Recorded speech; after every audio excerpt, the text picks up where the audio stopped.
want to dive straight into it. You have a very interesting journey. You're coming from a non-denominational background.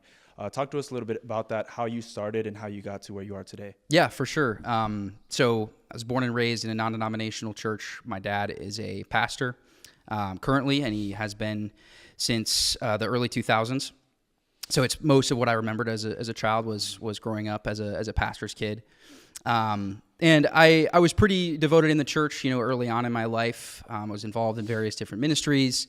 But I kind of had a falling away in high school. I had a really good friend who I would party with every weekend, and so I kind of fell away, even though I was like a worship leader and stuff for the teen ministry and all those fun stuff.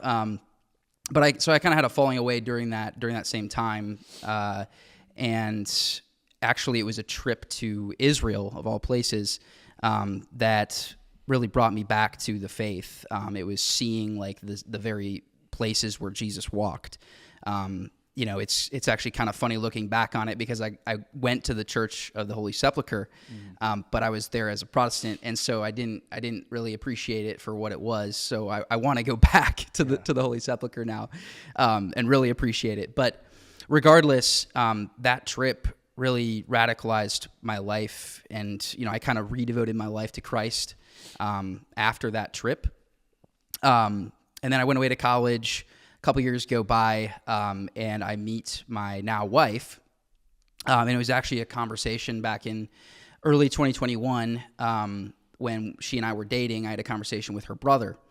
Her little brother, had been studying, church history and stuff. He kind of got into a lot of the Reformed circles. But I realized how little I knew about church history in that conversation. And actually looking back on that conversation, I'm like super cringed out at like my responses to him.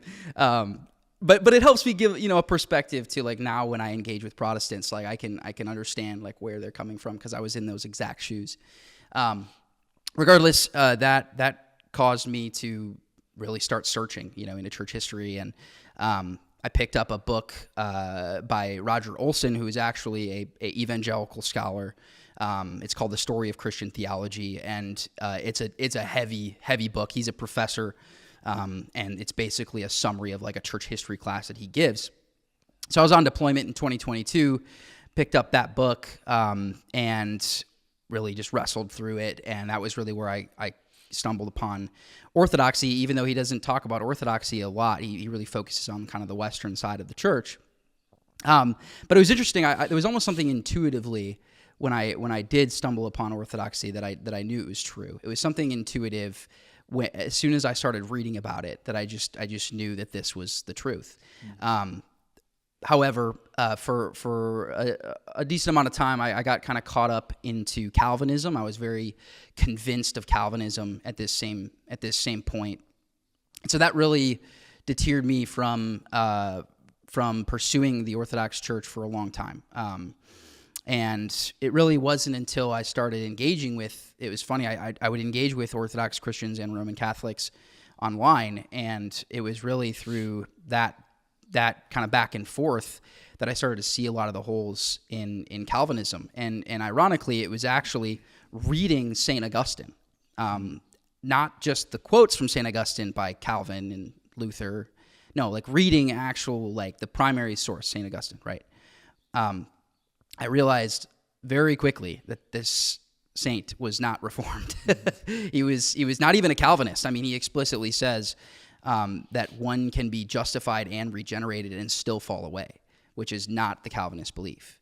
But the big thing that I noticed was that he held to apostolic succession.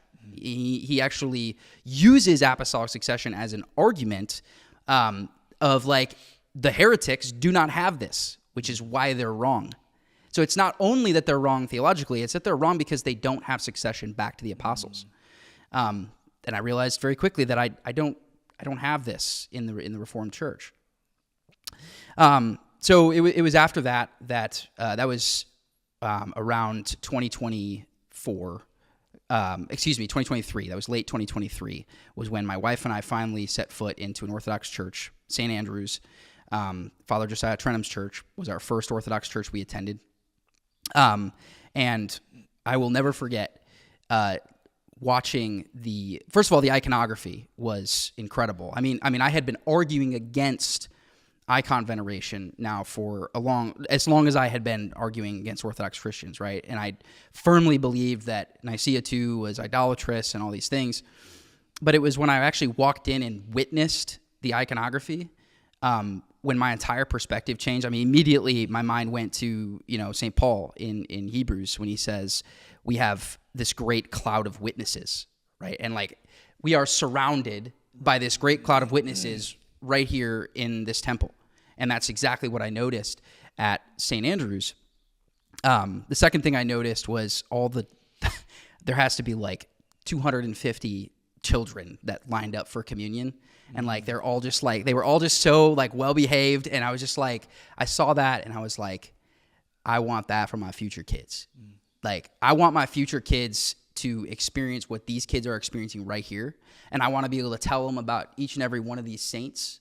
And not only the saints that lived 2,000 years ago or 1,500 years ago, but the saints that lived 10 years ago or 20 years ago or 30 years ago. We in the Orthodox Church, we have this amazing cloud of witnesses. Elder Ephraim just reposed in the end of 2019, and he will be canonized very soon. Mm-hmm. That man was just walking this earth, and he was a living saint. Everyone recognized him as a living saint. That's just over 5 years ago. I want that for my children. I want to be able to tell my children about these men that were just here, or maybe even introduce them to some of the living saints that are currently here. That's what I want for my future kids. So this was kind of the things that were going through my head. My wife was unsatisfied at the same time in the Protestant circle, but it was for other reasons. She was unsatisfied in the sense that her walk with Christ just felt very elementary and repetitive. And this is no disrespect to the Protestant faith. I have a lot of respect for where I came from, but I will say it's very repetitive. And in some ways it feels like the spiritual milk that St. Paul's talking about, right? But he says, no, instead crave solid food, right? And in many ways I think Orthodoxy is solid food.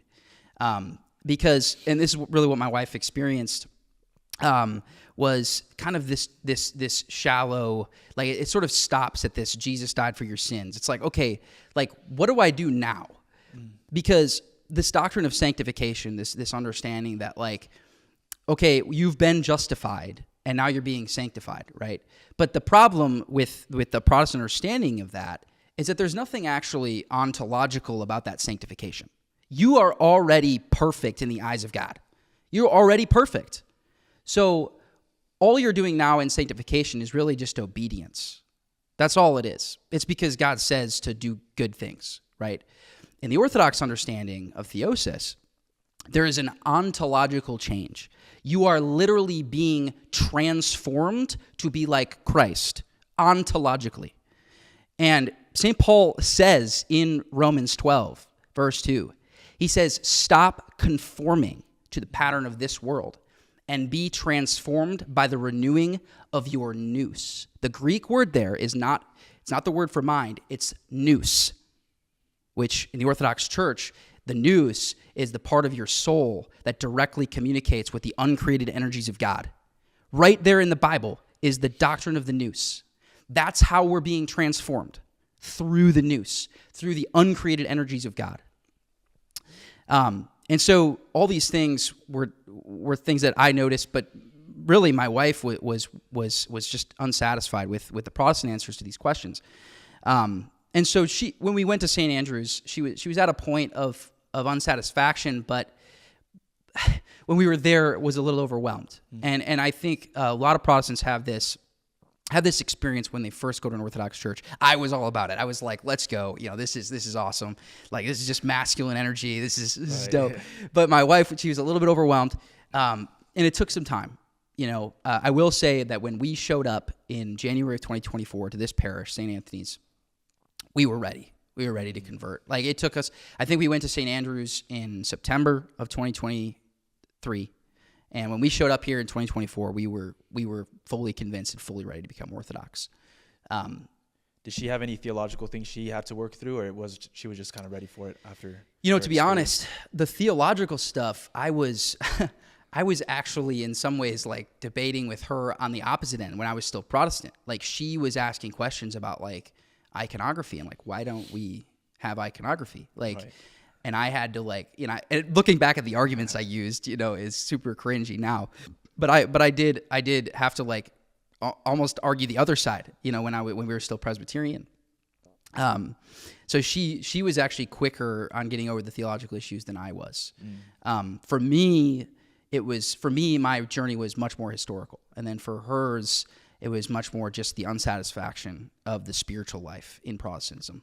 So you've always been passionate about sharing the faith because you were already doing content, right? As a Calvinist, you were doing content, and then you were doing content even before you were Orthodox, defending Orthodoxy as an inquirer. So talk to us a little bit about that. And then you had your famous debate with Voice of Reason.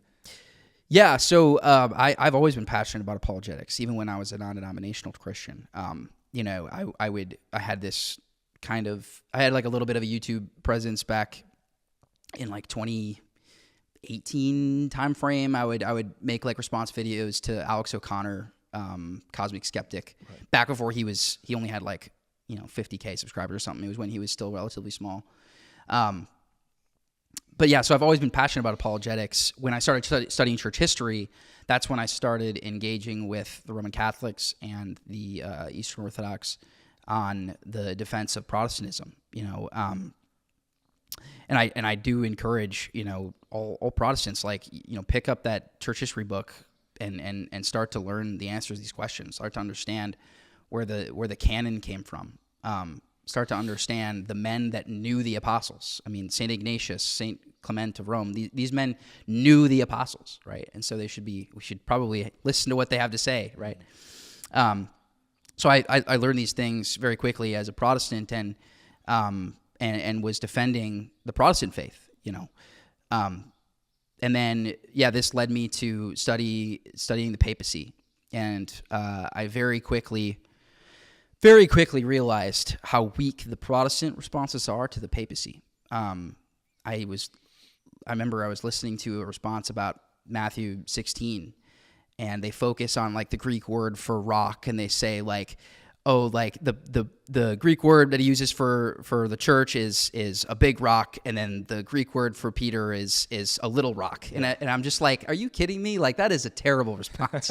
Like, I identified this as a Protestant. I was like, okay, I need to start looking at what do the Orthodox say, and I found out that the Orthodox say, no, it is Peter. Peter is the rock, but it's also his confession of faith. And more importantly, every bishop is Peter. Mm-hmm. That's the important Orthodox distinction there, and that's the Orthodox understanding of Matthew 16. And not only this, but there's a patristic witness that supports that says that every bishop really inherits the authority of St. Peter.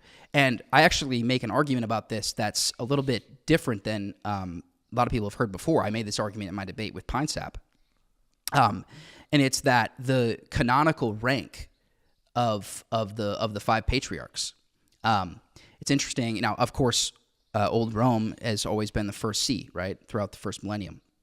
But what's interesting is after the Council of Constantinople in 381, Constantinople was always the second see behind Rome. Mm-hmm. And so I ask the Roman Catholic, I say, does Rome have its authority because it inherits it from Peter directly? They say yes. I say, okay, why is Constantinople ranked above Alexandria and Antioch in the canonical order when Alexandria and Antioch directly received their authority from Peter? This is Pope St. Gregory the Great says this. St. John Chrysostom says this. They say that Antioch and Alexandria directly received their authority from Peter because Peter founded those sees. Right. They should be ranked above Constantinople. So why is Constantinople ranked adjacent with Rome and above Antioch and Alexandria? Because every bishop is Peter. Regardless of whether or not you receive direct authority from Peter, meaning Peter founded your see, regardless of that, if you are a bishop, you inherit the authority of Peter, which is why the church had the authority to grant Constantinople the second rank behind Rome.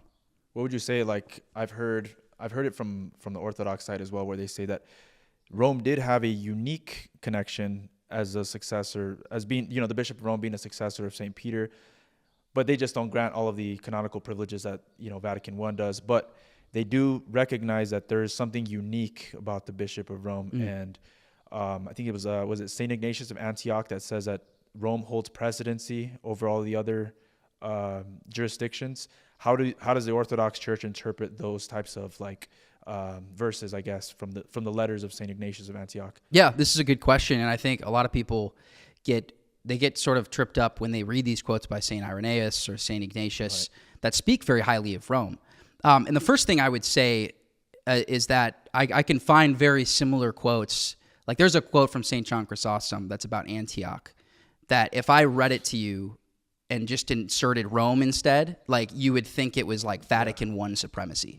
Like that's how strong the language is about the Patriarch of Antioch, right? So I think first of all, I would say that those quotes have to be read in context of the rest of those saints' writings, right? That they also talk about these other sees. In regards to your question about the quote specifically in reference to the authority that Rome has over the other sees, we acknowledge this. We grant that Rome was the first see, the first of the 5 sees in the first millennium. The debate boils down to, does Rome have a superseding authority over ecumenical councils? Is it the case that when the consent of the church is up against the Bishop of Rome, who has precedence? Is it the Bishop of Rome or is it the ecumenical council? And we see from many examples, but the most blatant being the 5th ecumenical council, when the council, citing several biblical passages, such as Matthew chapter 18, removes Vigilius, the Pope, from the list of, they say that his name is not even amongst Christians. They are very strong in their language against Vigilius in that council. And it wasn't until 2 years after that he submits to the decisions of the council, right? And so, and there's an example as well in Constantinople 867 that's less talked about. This is a council that St. Photius of Constantinople was involved in, and they actually depose a pope at that council. Now, the pope dies before there's really any resolving of this issue, right? So we never see okay, what's Rome's response to this, right? But it was a proper deposition if you read the council, and actually the Synod of Rome even concurs with it, because a lot of people don't understand. There's the Pope, which is over the Synod of Rome itself, and so the Synod of Rome actually concurs with this deposition of the Pope by St. Photius. So, all this to say, people get tripped up in these quotes from St. Ignatius or whoever, or maybe a quote from the papal legates at Ephesus or at Chalcedon, right, where they talk about the Pope being the head of all churches. They get tripped up on these without understanding that we acknowledge this as Orthodox. This is Orthodox ecclesiology. Right. The difference is that we do not believe the Pope has unilateral authority to supersede an ecumenical council. Absolutely not. So what do you think happens then? Do you think the West had that understanding even when they were in communion with the East, and perhaps the East didn't necessarily know that this was happening? Like there was this development over time that the Pope started to recognize that he did have some type of authority and then tried to exercise that? Or in terms of the perspectives, do you think the Western had a different perspective over time? I would say that there was remnants. So what I usually challenge a Roman Catholic apologist is, can you provide me a pope or somebody in the West who had the entirety of Vatican I in mind? I'm talking about, because I think what they can do maybe is they can say, well, this part of Vatican I was present in this father, and maybe this other part was present in this other father, But it's like, can you show me any father where it's all present? Because the most commonly cited is Pope St. Gelasius.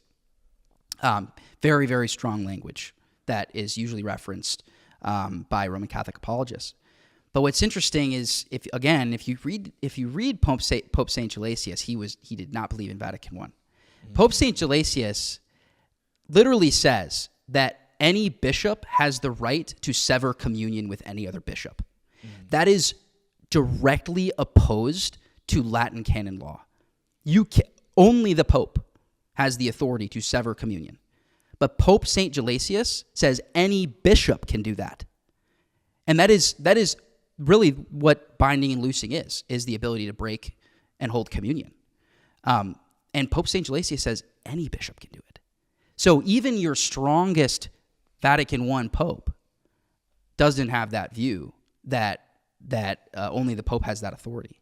I saw something recently from a page called Scriptorium Project. They translate a bunch of works, and they just recently, I think it was today or yesterday, they just recently put a post.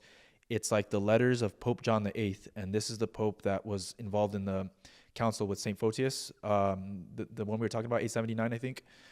And he has some letters where he believes that the papacy is by divine mandate. So this is a pre-schism pope believing in the authority that he has by divine mandate that Jesus Christ established the papacy.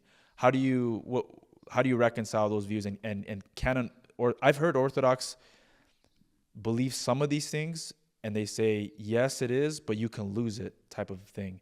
And you see some saints say the first among equals can come back, can be restored insofar as he holds the Orthodox faith. It's something that you can lose, I guess. Yeah, absolutely. Yeah. I mean, that's exactly right. I mean, the fact that Rome has a special place in church history is unquestionable. And if there was an Orthodox Pope, we would undoubtedly return to them being the first see and acknowledge that respect that we have for old Rome, of course. But until there is an Orthodox Pope, the second see, Constantinople, which is over and over again called New Rome. This is canonical. This is in Constantinople 381. This is in Chalcedon. This is again in Trullo, Canon 36, which is accepted in Nicaea II, explicitly calling Constantinople New Rome.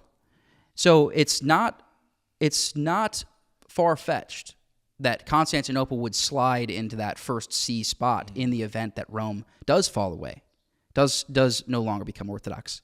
But we have saints that say this explicitly, that say, look, we have a very high view of Rome.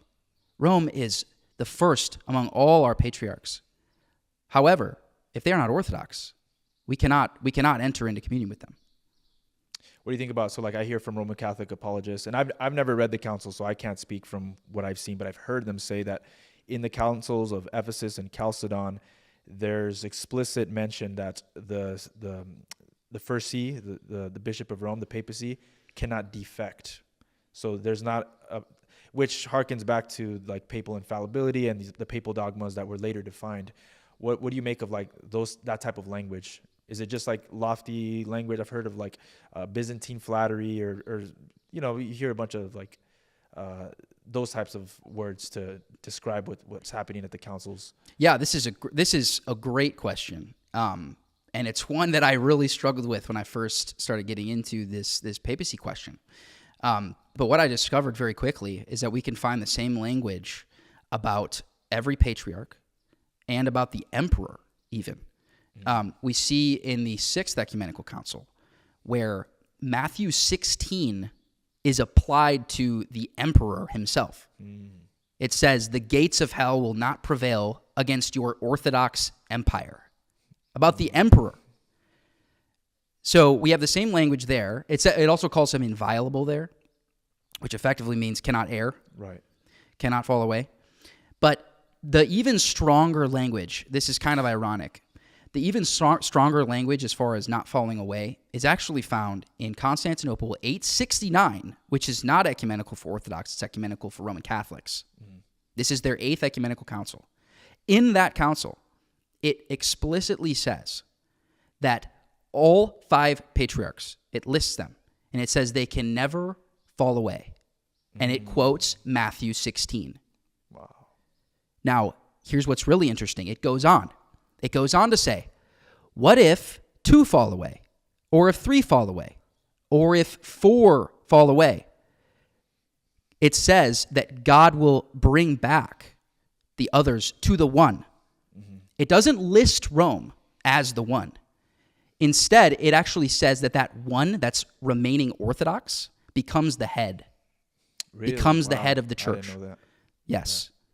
So even in the Roman Catholic Eighth Ecumenical Council, they had an understanding that any of the 5 patriarchs, including Old Rome, could fall away for a period of time. And in that event, the one that is Orthodox would become the head of the church.